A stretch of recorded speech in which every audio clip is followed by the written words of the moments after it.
Salut la compagnie, c'est Jude Melon et aujourd'hui on se retrouve pour un petit podcast bonus sur un film franco-espagnol sorti ce mercredi en salle chez nous, intitulé Un año, una noche, en version donc on va dire originale, un an, une nuit dans notre langue, mais original ou pas, peu importe, puisque c'est franco-espagnol, réalisé par le catalan Isaki La Cuesta, dont je découvre ici le travail, et adapté d'un roman intitulé Paz, Amor y Death Metal, écrit par Ramón González, qui raconte ici ce qui lui est arrivé le 13 novembre 2015 lors des attentats du Bataclan, en compagnie de sa copine Céline, et c'est donc sa vie que nous voyons ici à l'écran, donc le traumatisme du moment et ce qui s'est passé durant toute une année après ce funeste événement. Et dans le rôle donc de l'auteur, Ramón, nous avons Nahuel Pérez Vizcayar, qui est un acteur argentin, depuis adopté par la France à travers des rôles tels que dans 120 battements par minute, qu'il a révélé au grand public, puisqu'il a eu le César du meilleur espoir, ou encore dans Au revoir là-haut. Et depuis, il continue à rouler sa bosse. Ça faisait longtemps que je ne l'avais pas vu dans un film, cependant. À ses côtés, Noémie Merlan, qu'on ne présente plus et qui accumule les projets à la fois ambitieux et aussi underground, notamment sa réalisation dont nous avons parlé l'année dernière avec L'Endimanché du ciné et qui est passé totalement inaperçu. Mais bon, on vous la conseille au passage. Donc on va pas forcément citer les autres noms autour parce que c'est très centré sur ces deux personnalités-là qui interprètent donc ce couple qui va forcément souffrir à sa manière, chacun l'un et l'autre différemment, et justement on va voir comment ils vont concilier ou pas cette horreur intérieure qu'ils vont vivre à des degrés différents ou à leur propre rythme. Et on va voir notamment Ramón dès le début totalement en perdition, en dépression, en choc, alors que Céline semble vouloir continuer sa vie à peu près normalement, mais c'est peut-être beaucoup plus compliqué que cela en a l'air. Et donc ici, nous avons un métrage qui choisit, on va dire, le traditionnel parti pris du moment présent de narration avec petits moments de vie, etc., ou moments de tristesse, et des flashbacks sur l'événement en question, notamment donc quand les terroristes pénètrent dans la salle de concert. Alors on ne les voit pas, hein, mais on ressent la torpeur et la violence alentour, et on va donc voir Ramón et Céline être sauvés un petit peu par hasard en gagnant les loges des artistes. Alors ici, ce ne sont pas les Eagles of Death Metal, je ne pense pas, du moins c'est pas une de leurs chansons qu'on entend sur scène, mais bon, peut-être qu'ils n'avaient pas les droits et tout, parce que c'était ce groupe qui jouait ce jour-là. Mais bon, bref, peu importe, on va voir donc ces survivants qui vont attendre, et forcément, on voit déjà Ramón craquer, et ça va lui laisser des traces. Mais paradoxalement, on voit très vite le couple reprendre son train-train quotidien. Première scène post-attentat, tout simplement un réveil, et on voit donc Céline faire des courses en ligne, tout simplement.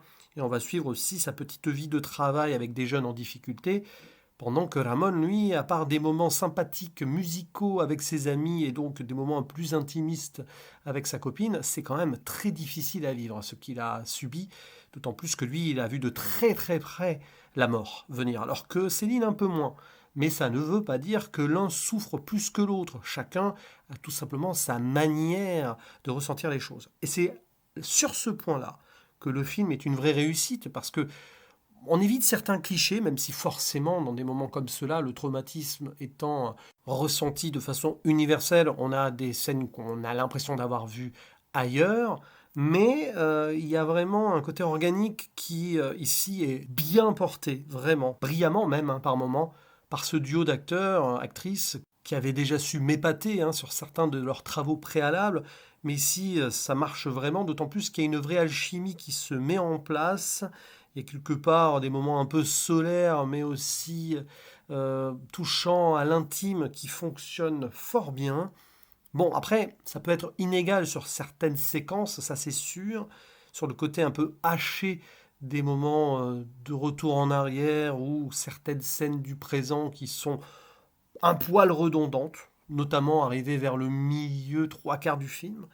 Mais c'est nécessaire justement pour voir la progression et comment justement ils s'en sortent ou pas de ce traumatisme entre moments où ils vont s'aimer et se soutenir et moments où ils vont plus se disputer.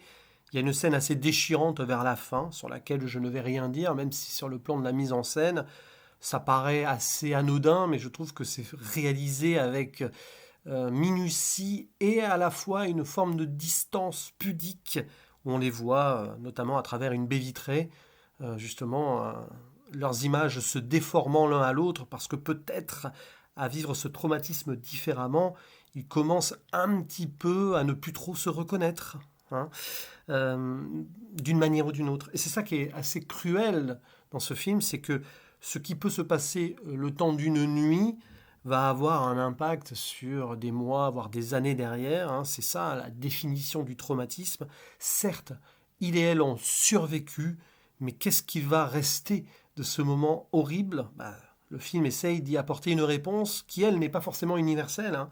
Chacun va vivre cela comme il le peut, comme elle le peut, mais là, forcément, sur ce couple, on a quelque chose qui nous est montré et qui est un peu implacable, mais attention, hein, je ne dis pas si c'est pessimiste ou optimiste pour autant. Alors évidemment, on ne peut pas ne pas rapprocher cette œuvre de deux autres films traitant des attentats à Paris, alors plus ou moins de façon fictive, hein, ça dépend. Il y a eu Novembre de Cédric Jiménez, qui pour moi passe totalement à côté de son sujet par manque de point de vue et manque de cinéma, il n'est pas vraiment dans le documentaire non plus, un des films vraiment que j'ai le moins aimé l'année dernière. Et justement, cette même année-là, il y a eu également Revoir Paris d'Alice Vinocourt. On est plus dans cette thématique-là, il y a même des moments qui se font écho, mais c'est différent cependant, puisque là on a vraiment un couple qui a vécu ensemble cette horreur, alors que dans Revoir Paris, c'est deux personnes différentes qui vont se retrouver, et puis c'est pas les attentats du Bataclan d'ailleurs. Mais bon, il y a cette approche-là quand même assez, on va dire, intimiste, oui, je me répète, mais c'est pas grave, qui pourrait être forcément critiquable sur certains points, notamment peut-être parfois un trop plein d'émotions, mais je préfère qu'on entre dans cette psychologique-là plutôt que l'on survole les choses de façon très didactique, comme c'était le cas dans Novembre. Mais bon, au-delà de toute comparaison, Un an, une nuit est un film qui se suffit à lui-même, avec quelques moments de brio, notamment la façon dont le métrage s'ouvre et se conclut. Première scène assez étonnante, hein, de lumière avec de la poussière qui vole, et ce couple qui sort de là un petit peu isolé, loin du traumatisme, avec ces traditionnelles couvertures que l'on donne aux victimes.